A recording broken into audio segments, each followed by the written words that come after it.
Hey guys, it's Angie from Angie's Nest, and I'm going to show you how to do a simple fishtail braid.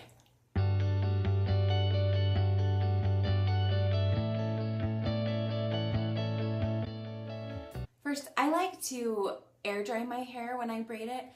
You can also blow it dry, whatever you feel good with your texture of hair, but my hair, just the texture of it works better when I air dry it. So then I like to use a sea salt spray, and I like this sea salt spray from Suave. It's actually part of the Suave Professionals, and I actually think it works really well. It doesn't dry my hair out, and it doesn't get super sticky. It just leaves it a really nice, good texture that holds together when you actually braid it.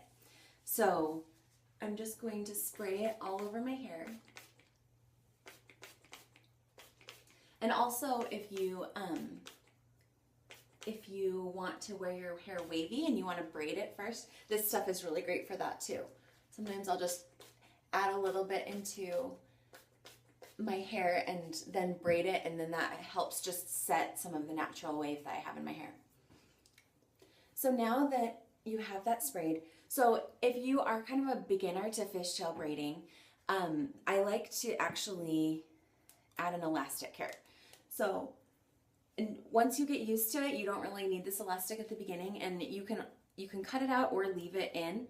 But I just add one of these little elastics. If you have blonde hair, I'd use a clear elastic, but since my hair is brown, the black actually blends in a little bit better with my hair.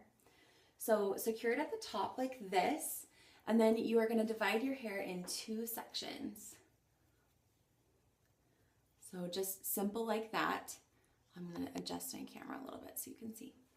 So one of the hardest things, my hair is really thick and long, and so I had actually learned how to fishtail braid. I'd watched a billion YouTube videos, and then there was one that just set with me that actually helped me get how to move my hands and my fingers to do it easily. Because one of the biggest things with fishtail braids for me was, okay, I got my fishtail braid done. Now I'm out and about and my hair comes out like it always does, and I can't actually do it without watching.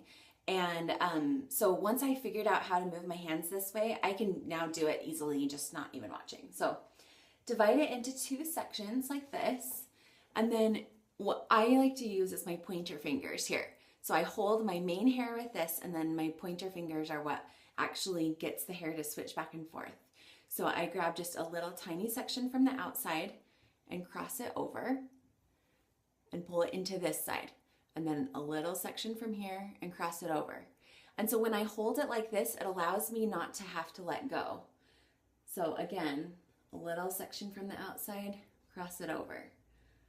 So if what I was doing before was I was actually grabbing from here and pulling it over, and then I'd lose this section and it wouldn't be tight anymore, where when I use my pointer fingers like this, cross it over, it allows it to still stay tight without falling out super loose.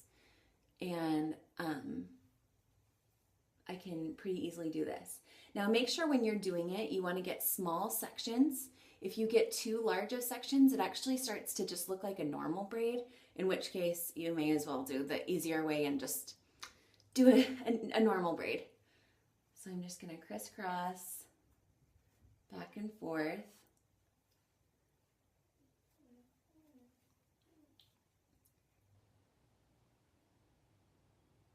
You can see how this is kind of coming together.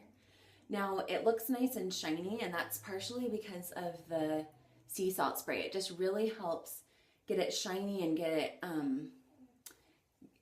it to be really uniform. And I can pull this out or make it really nice, keep it intricate, however you like to have it. So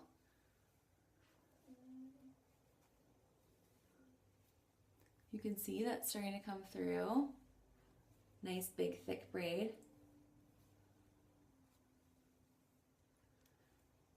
Now again, once you get about halfway through, you're really tempted to start getting bigger sections because you're like, oh my gosh, it's taking forever. But just keep the small little sections.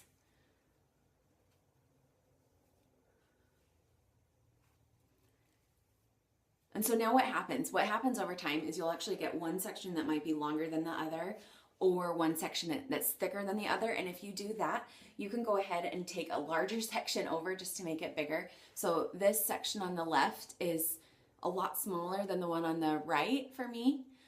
So what I'm actually going to do is I'm going to take a little tiny section from this side and bring it over, and then I'm going to get a bigger section to fill in this side. And if you just do a big section here and there, it won't mess it up too much, but that's kind of how I solve that.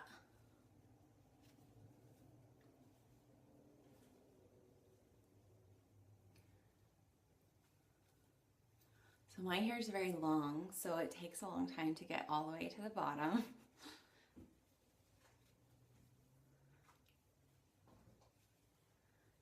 Now, if you like it really uniform, you want to pay attention to all those little pieces. I actually like kind of pulling it apart a little bit.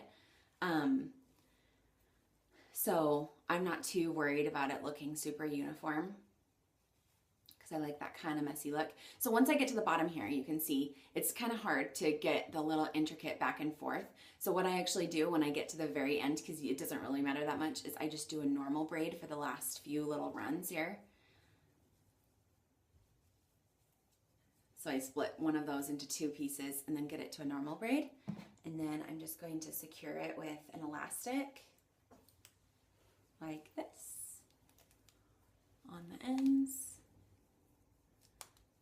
Here we go. And then I just pull it apart just a tiny bit. So pull just little pieces here and there. You can kind of knead it with your fingers. So take like this motion and just knead it a little bit. And that makes you get a nice big thick braid look.